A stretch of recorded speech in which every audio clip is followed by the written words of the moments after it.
Shout out to Chargers Unleashed, Sebastian Joseph Day. You know the vibes, we outside. You're listening to the Chargers Unleashed podcast with your host, Dan Wolkenstein and Jake Hefner.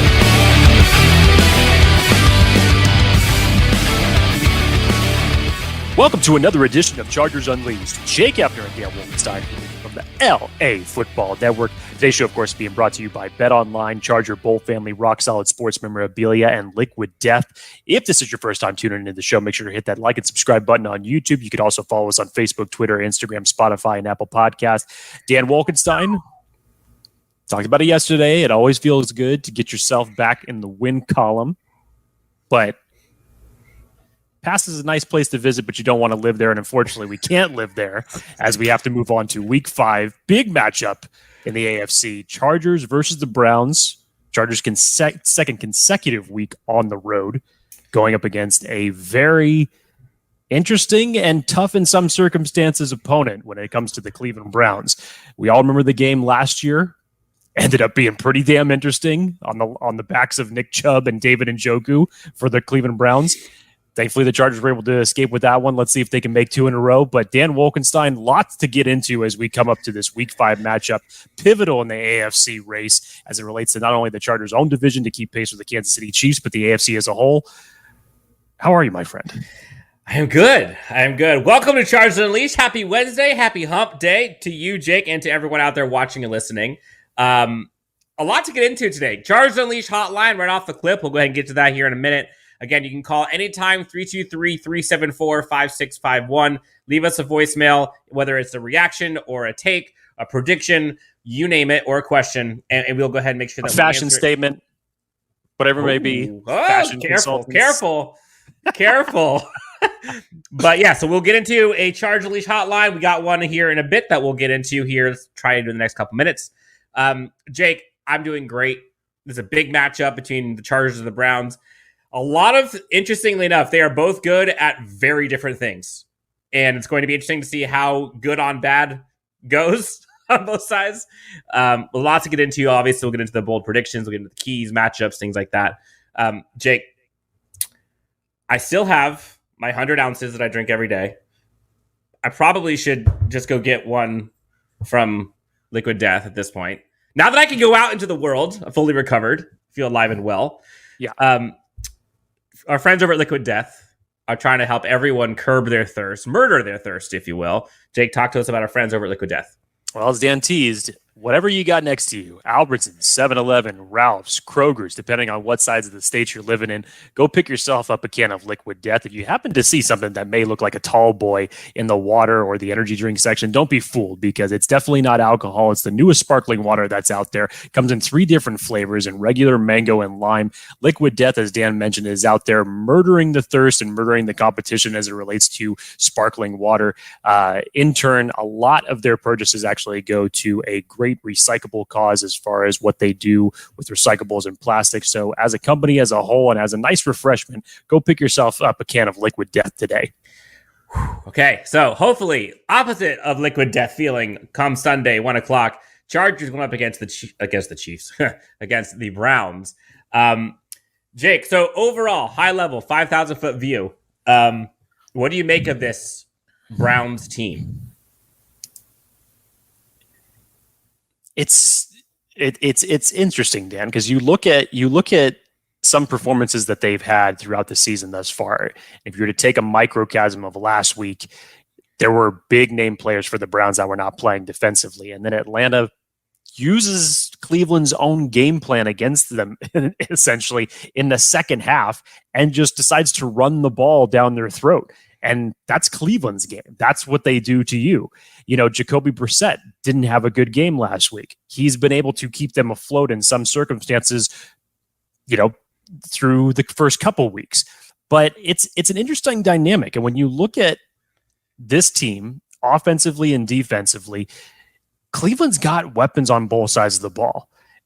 But there's big stats that come out both on the Chargers and both for the Browns. And you're just at a stalemate here to say, outside of the X factor that is Justin Herbert, which is obviously the biggest advantage that you see here in terms of the quarterback goes. But Cleveland Browns giving up some of the biggest plays in the NFL all in the fourth quarter defensively, but the Chargers give up are like at the very almost. I don't think they're at the top. Check me on that, but they're definitely up there in terms of points that they give up in the fourth quarter. And they don't score, so it's not cool. It's not a good look. I mean, hell, Houston, for crying out loud, was an 80. I think it was 83-0 differential heading into the game against the Chargers in the fourth quarter. They scored their first fourth quarter points last week against the Chargers all season long. So it's basically one of these type of things. Something's got to give. Jamari Sawyer is going to have a completely different test this week. So there's a lot of different elements that we need to talk about, a lot of different elements that we need to break down.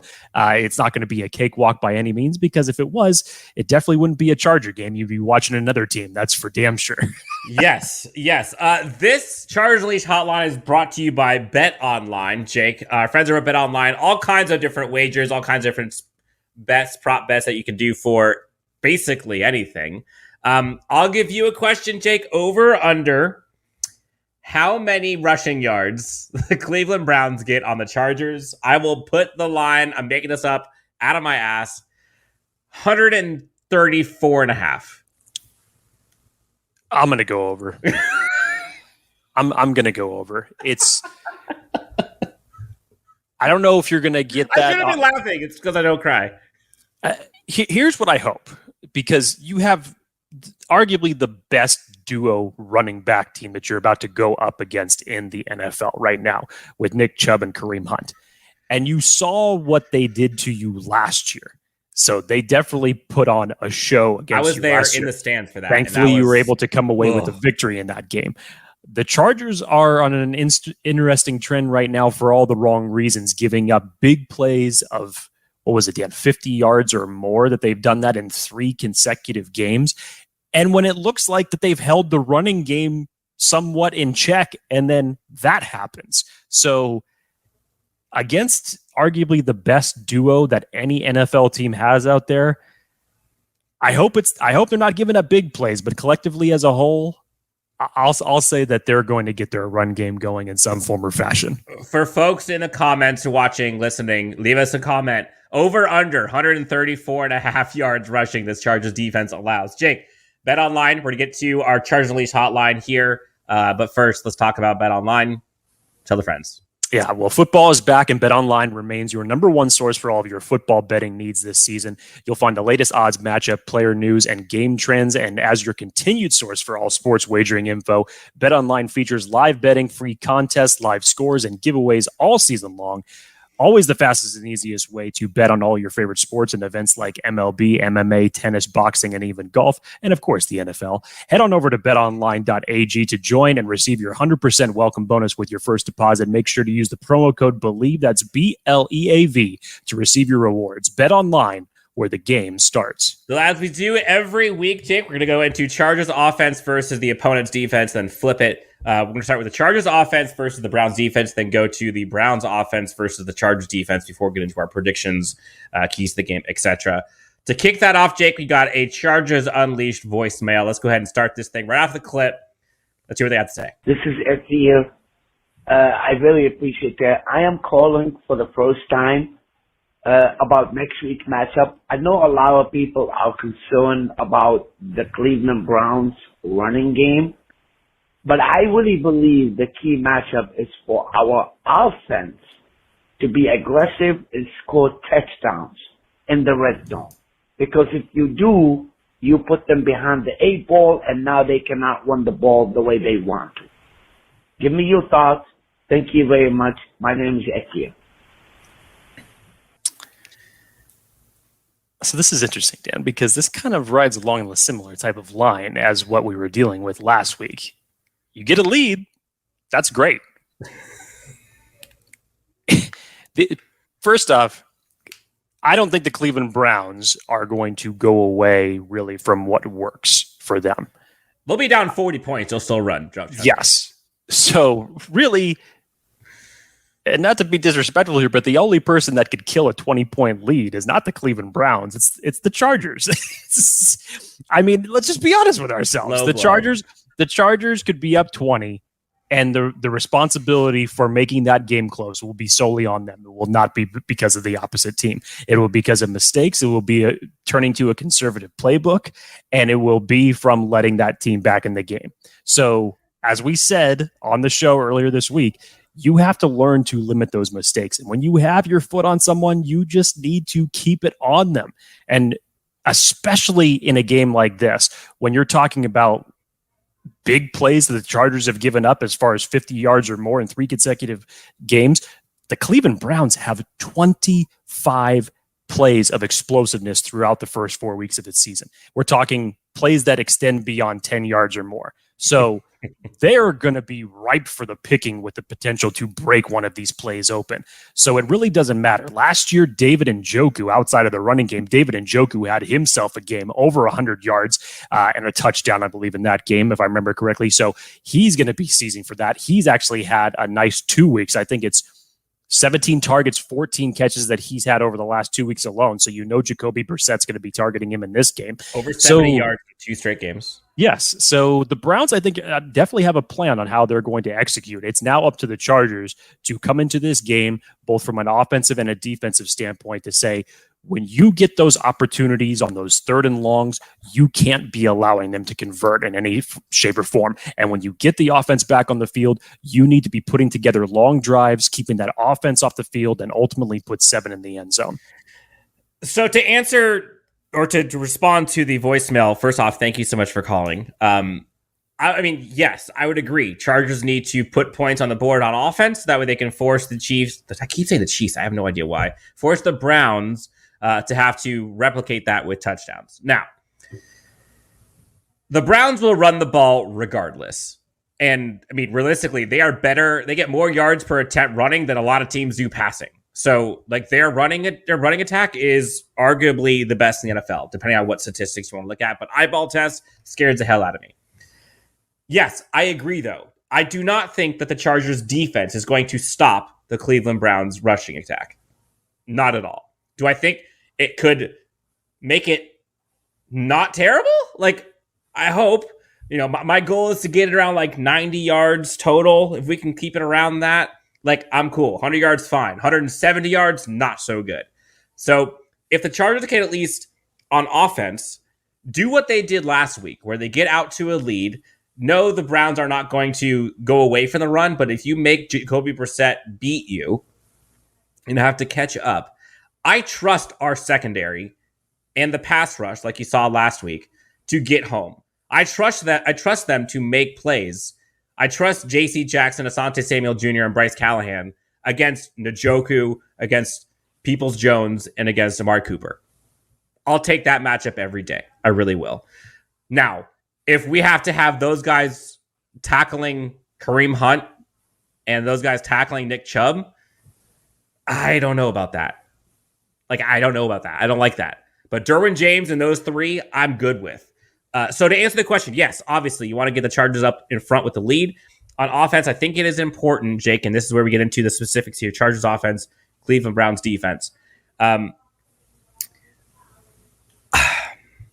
torn here, Jake.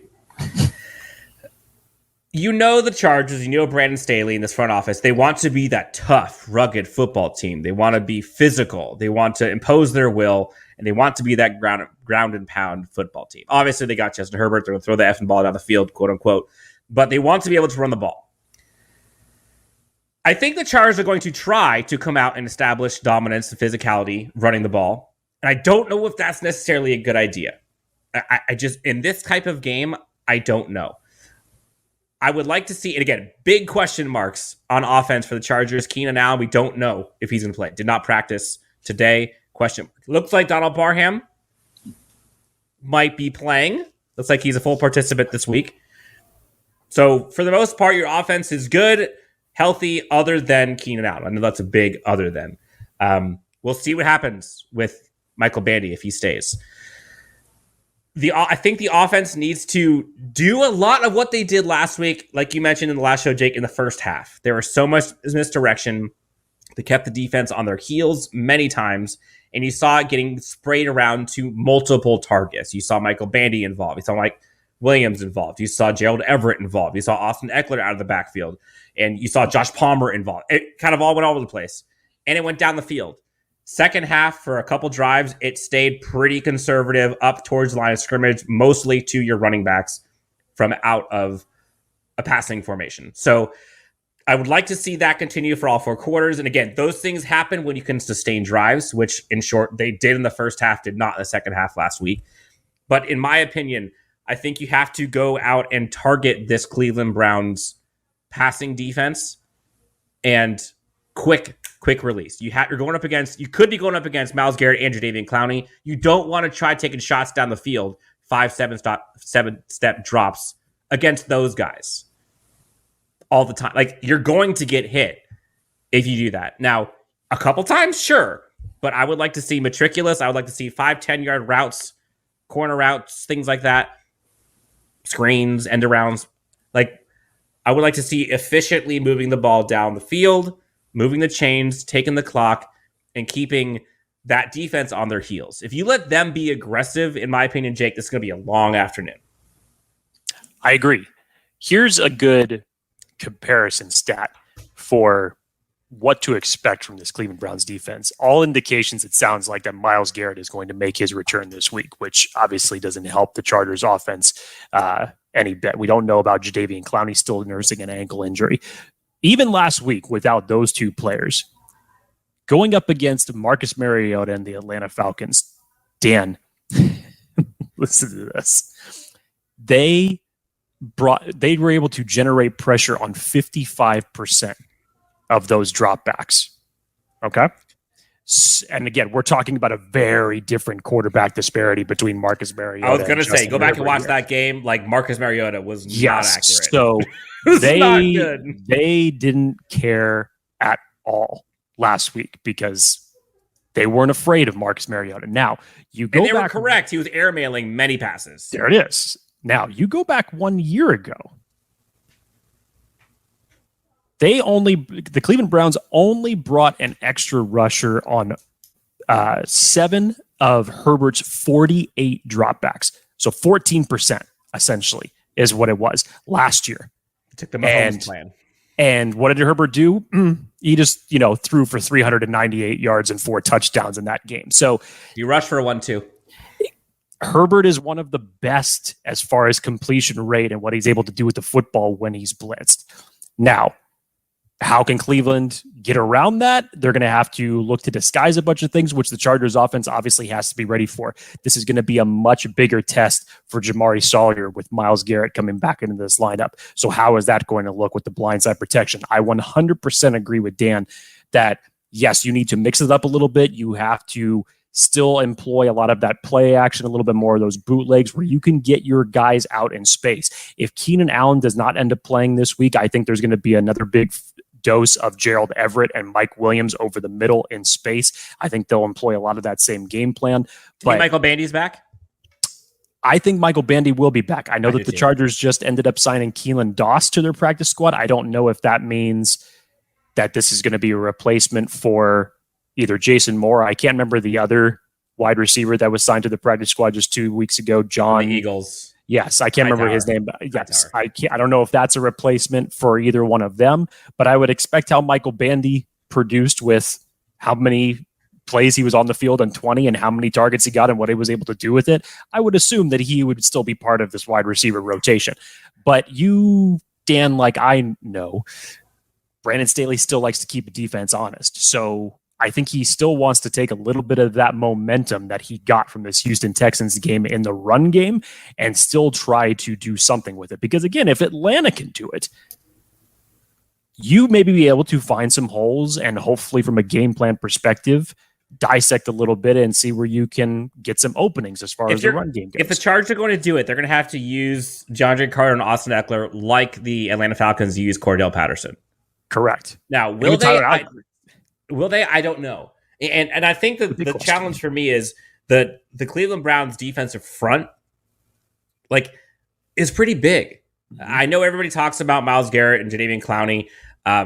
That Jordan Elliott interior defensive lineman, that guy's good, man. I don't know what his statistics are, but you watch him. They also got Perry Winfrey in there. You got Tevin Bryan. They got Joke, which I loved coming out of college, Jeremiah Owusu-Koramoah. Obviously, their secondary has a ton of names. Denzel Ward, Grant Delpit, Greg Newsome, John Johnson, Monty Harrison, Martin Everson. They go on and on and on. But Jake, their passing defense has not been great, and they've given up a ton. And if you recall, Mike Williams balls out every time he goes up against Denzel Ward. And go back to the last game he played him. That's a rivalry going all the way back to their college days between Clemson and Ohio State too. So, and Dan, I remember I was mentioning as far as where the Chargers were in terms of fourth quarter points that are given up. I know it's up there. It's not the top. No, the Browns have allowed 50 points in the fourth quarter this season, which is the most in the league. So literally, it's one of these things has to give. What are you going to do? So I know they're getting Greedy Williams back from IR. He was designated to return. I think all indications are that he's going to be back in their secondary. You know what Denzel Ward brings to the table as far as what he allowed last week, a ridiculous stat line. But then again, Atlanta Falcons wide receiver and quarterback are very different than what the Chargers are able to employ. So it's going to be interesting, Dan. This is going to have to be one of those defenses that you cannot afford to make any mistakes on. You can't allow that to happen. You have to play your game, have a very consistent game plan in how you attack this defense, and you have to play 4 quarters of football with that same type of mentality. Yeah. So in terms of key matchups, Jake, look at the Chargers offense versus the Browns defense. Where do you see kind of the keys to this game being a victory or a defeat for the Chargers? Chargers offense versus the Browns defense? Yes. I mean, it's going to have to be on the backs of Justin Herbert again.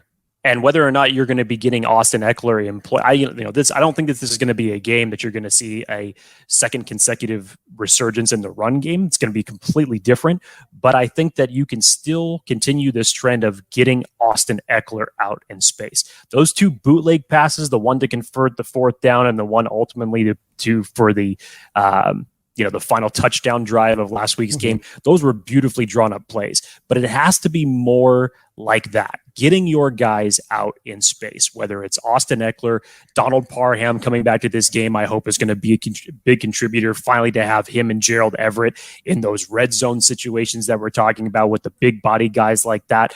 I think that Mike Williams over the middle is going to be more predominant, especially if Keenan Allen doesn't play. So you just have to basically put your quarterback in a position to where he's not, as you said, Dan, not taking those 5-7 drops every single time.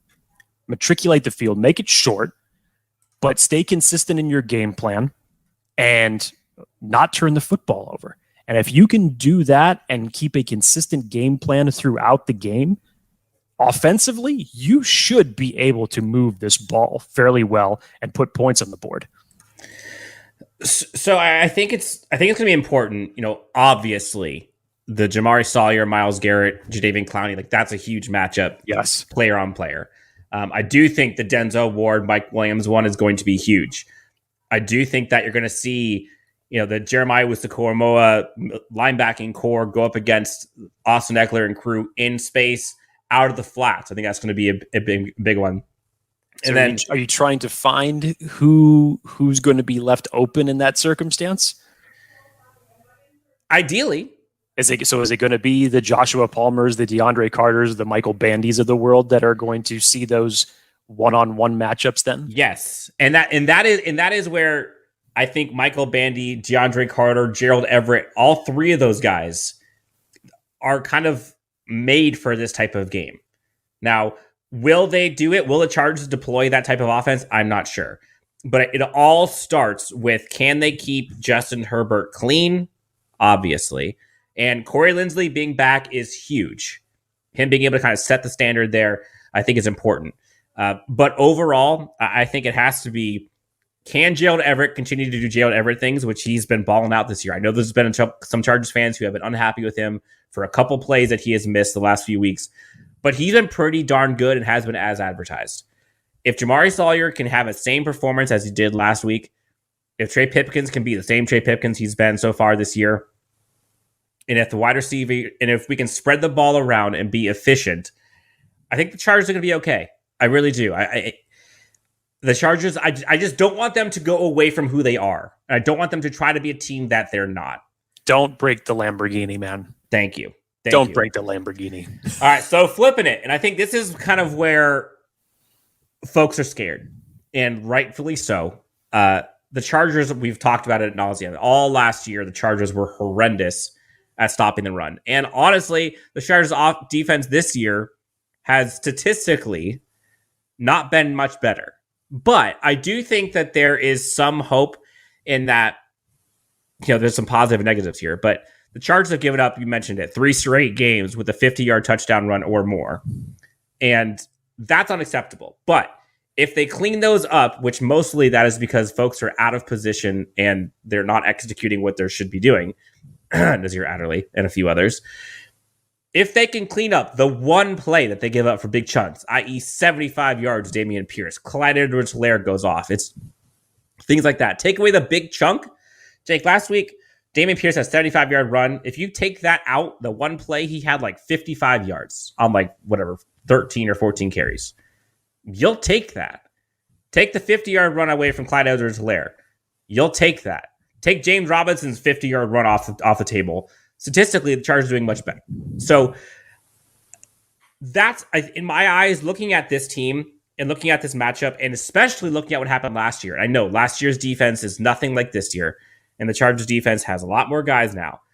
But go back and watch the Cleveland Browns game and how many just chunk gash plays the Browns were getting on the Chargers all game, especially in the second half. If the Chargers can limit the big play and make them beat you meticulously, matriculate themselves down the field, I don't see it happening. The Chargers have too many playmakers. You give them enough reps to make plays, I think they could do it. But if you just give them 50 yards in 20 seconds, then it's going to be a long day.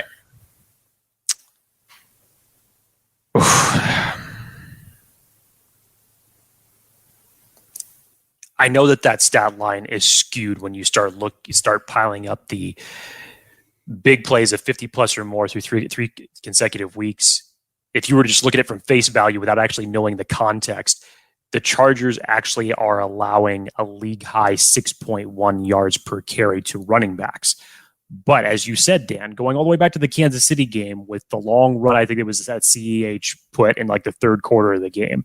You go to the Jacksonville game on the 4th down run that ultimately was a 50-yard touchdown. You take last week's 75-yard run that Dameon Pierce did.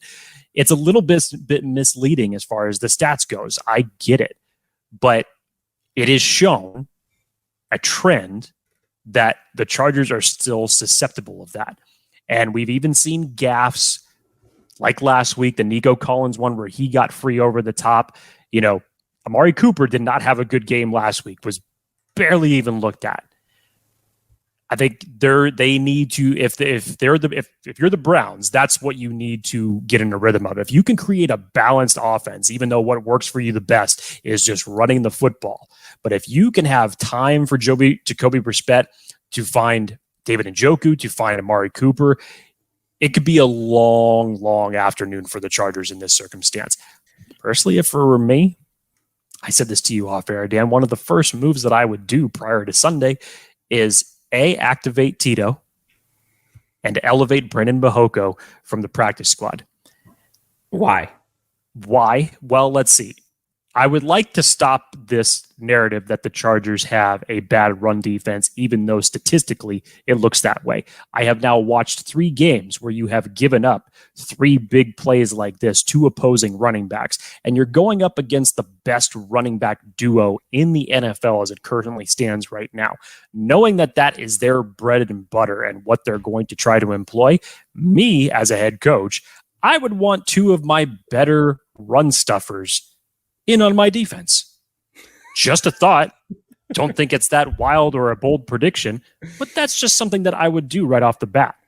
Now, one thing that both of these teams do very well is protect the quarterback. Chargers best in the NFL at only allowing 4 sacks in the NFL or so far this season, 2.4% sack percentage. Cleveland Browns, 1 more sack, 3.8. They rank 5th among all NFL teams with sack percentage on offense. So their offense gives their quarterback life, which is good.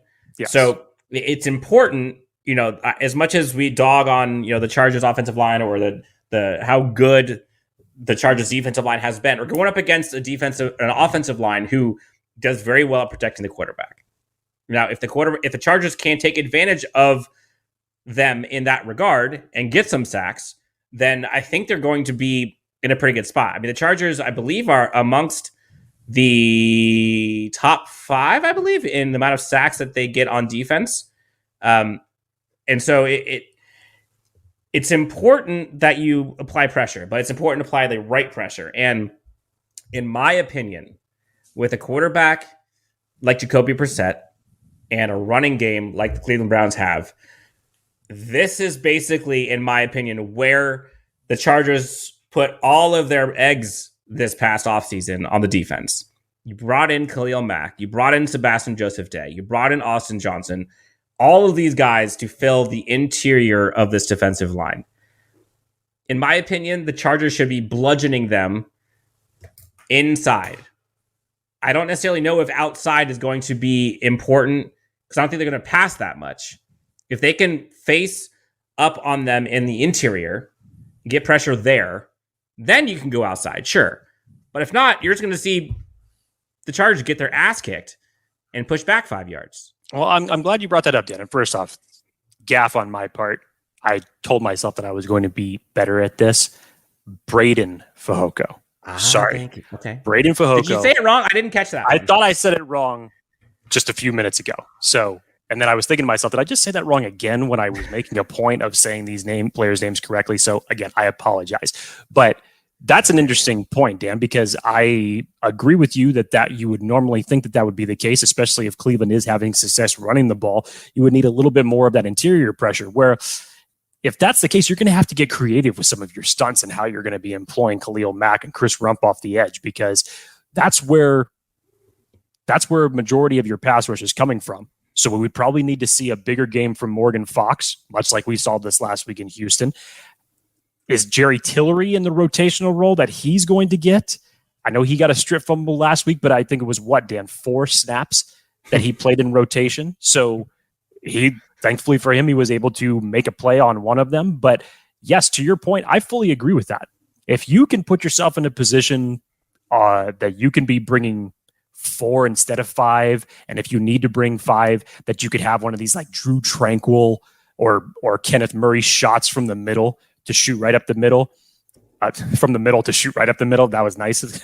Operation redundancy, obviously carrying on. If you can generate pressure like that, get creative defensively, that's where you can build on some of this, on how you can get to Jacoby Brissett. I fully agree with that.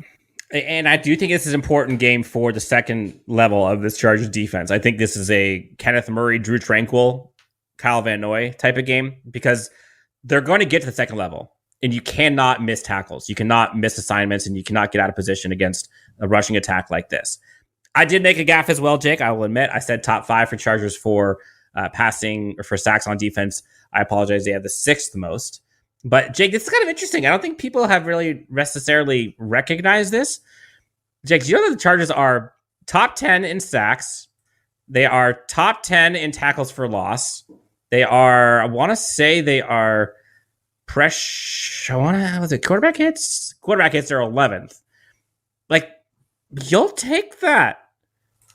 You'll take that. Top 10 interceptions? You'll take that. I think Dan, respectfully, the reason that has not brought up is that a bulk of those stats have come against 2 teams that combined are 1-5-1. Well, no, that's why the wins have, but those stats come up against. I'm talking about a bulk of them, not talking about all of them, because you remember where you got a lot of sacks and interceptions for against the Raiders game in week 1. Mm-hmm. You had 2 and 4 sacks against Houston. Jacksonville game, you didn't touch Trevor Lawrence, unfortunately, in that one. Patrick Mahomes, there was 3 almost should have been interceptions in that game that ultimately ended up getting negated. I think you got to him, once or twice as far as sacks I think you held him under 200 yards, didn't you? Yes. So I think that's a little bit skewed, but it's also a reason why it's not being talked about when you look and see where a bulk of those stats came from. I don't know. All right, position matchups to look for this one. I think this is going to be kind of interesting because I think this is where the game is going to be won or lost. Jake, what defenders on the Chargers are you thinking is going to be a key matchup against this Browns offense? Asante Samuel right now is on fire, in my opinion, and his continuity through the first 4 weeks of what he's able to do. I think that the matchup between him and Amari Cooper is going to be one to watch, especially if the Browns, one of their game plans is to get him the ball more than they got last week. Him or JC Jackson, one of the two, yeah. I'll be interested to see how they're going to rotate. Having JC back for this being his second consecutive game, obviously he's going to be practicing a lot more this week than he has in weeks past. I would still assume, just given how you saw it employed against Houston, that's where they're going to go with, because that's where the positive trend has been thus far. Could change, but may not. Who knows? Time will tell on that. Derwin James covering David Njoku, obviously huge. See if you can just take him out of the game, because the stats for Derwin James through the first 4 weeks has been ridiculous when quarterbacks have been targeting his direction. And yeah, up front, what are you going to do to be able? Look, you're not going to be able. This defense is not going to be able to slow down the Cleveland Browns running game. But can you take away the big time plays, which the Cleveland Browns have 25 of those statistically through the first 4 weeks of the season? How can you take away the big play ability of this offense from a defensive perspective? That's the biggest question. Jake, you ready? We didn't talk about special teams much, but we did find out. I'm glad you brought this up, because I was going to say we have a position battle of our own on the Chargers to worry about. Yes. We didn't talk about special teams yet. Came out today that Dustin Hopkins is battling an injury. May not be able to go on Sunday. Big deal, little deal, no deal. What happens? Just when you thought. Just when you think you have the Chargers kicking woes behind you. This is interesting, Dan, because a lot of people are trying to go back and find where he may have hurt himself. Some people were saying it was on the first kickoff of the game. And then I'm thinking to myself, I'm like, well, damn, he was still out there kicking field goals the rest of the afternoon. Kicking touchbacks as well. Who knows? Who knows the severity of it? It doesn't sound like it's too severe, but something that obviously just may hamper him for at least a week. Mm-hmm. Brandon Staley said we wouldn't know more information on that until Thursday, so we'll see what ends up coming of that. They said that they may need to sign someone if he's not able to play, obviously. If it comes to that, Dan, honestly, you may see more of the 2021 Brandon Staley that everybody's been clamoring for through the first 4 weeks of the season, where if it's not Dustin Hopkins out there and it's 4th and 2 on your own 40, you may see that old Brandon Staley start to emerge a little bit more to say, let's go for it. Or if it's like a 55-yard field goal, or hell, even a 45-yard field goal, Brandon Staley may say to himself, no, we're in opponent's territory. I feel better with Justin Herbert possibly converting this than I do insert name kicker at this point. By the way, I think the Brandon Staley effect is alive and well. I don't know if you noticed this, Jake, but last week, I think Stefanski had the offense for the Browns go for it on like 4th and 2 from their own like 30, something like that last week. And I was like, dang, and they got it too. And I was just like, 2 years ago, this wouldn't even been a thing. But now all of a sudden, like, folks are going forward on 4th down all over the place. And weirdly, Chargers aren't doing it as much. But don't be surprised if you see the Browns do the same thing the Chargers do, or were historically known for doing, at least last year. Okay, Jay, here we go. Bold prediction. Final scores. The floor is yours.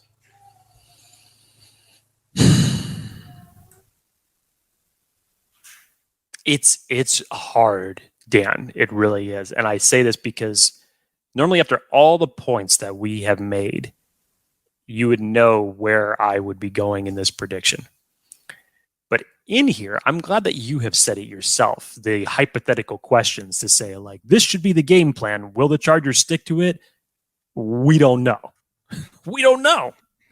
And that was The big folly of last week is that it didn't seem like from an offensive standpoint that they stayed as consistent as they should. And from a defensive standpoint, allowing some of those big plays, you allowed the Houston Texans to come back in this game. And the Cleveland Browns are pretty damn good at explosive, big chunk plays. So can you limit that? I'd like to believe that they could. I'll tell you this. I don't know what the line is for this game, but I don't expect either a blowout or B, a low-scoring defensive game from either one of these teams, because come the fourth quarter, defense just goes out the window for some reason. I don't know what it is with both of these teams. So is it going to be as high-scoring as it was in 2021 between these two squads? I don't think it's going to go that high. But over under 47.5. Is that the line? Yep. I'm on the over on that for sure. Because what was the final score last year, Dan? It was like 47, 44, something crazy. Yeah, it was huge. Yep. 47.5, you said? Yep. Yeah, I'm going to take the over on that. I'm going to say this is like it sucks because if I make this a 3-point game, I'm possibly putting this on the leg of an unknown kicker that I have no idea who it is. Screw it. 34-31. Chargers somehow could come away with a victory. Now, is that a bold prediction too? Well, can't you just tell by the level of my confidence based on that? Are you listening to me? 34-31. Final score for Jake. Apologies to anybody with, for my confidence on that, but they were expecting a pessimistic take, and that was not it. I'm impressed. It kind of was. Hey, you're predicting a win. That's as optimistic as I can get. Okay, bold prediction for me. I think you're going to see a receiver not named Mike Williams get 100 yards. So if Keenan Allen doesn't end up playing and it's not Mike Williams, then who is it? Could be Josh Palmer on a fluke play. Could see DeAndre Carter have a day. You'd be really bold if you win with a Bandy season prediction right now. He got halfway there on 2 catches last week. Maybe. I'm not going. Look, I'm on a limb already saying it's not going to be Mike Williams, but someone's going to get 100 yards. I do think that the Chargers are going to win this game.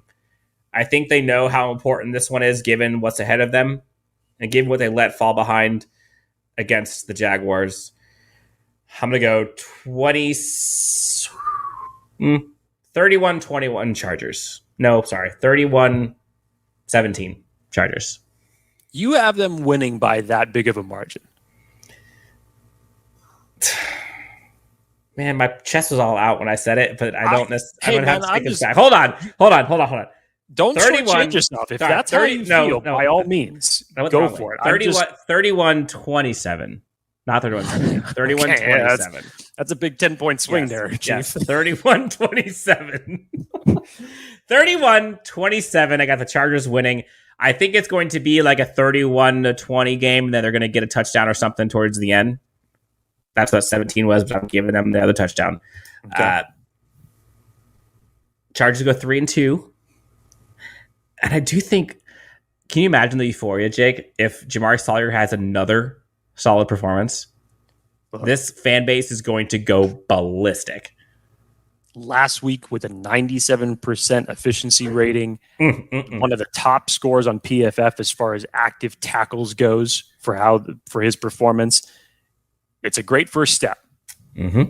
But this is going to be a much bigger test going up against one of the best in the league as far as pass rushers goes. Chargers go up against the Cleveland Browns Sunday. I believe 1:00 is going to be kickoff. I think it's Brian Gumbel's going to be on the call, if I remember right. Chargers have won the last 3 against the Browns. Also have the winning record against them all time. For Jake Hefner, you can find him at Jake D. Hefner today with the backwards hat. Myself at Dan W. Sports with the forwards hat. Guys, thank you so much for tuning in. Good luck the rest of the week. Enjoy the rest of the afternoon, evening, and night. And we'll talk to you next time on Chargers Unleashed. Let's go to 3-2. We'll talk about it on Monday. Bye.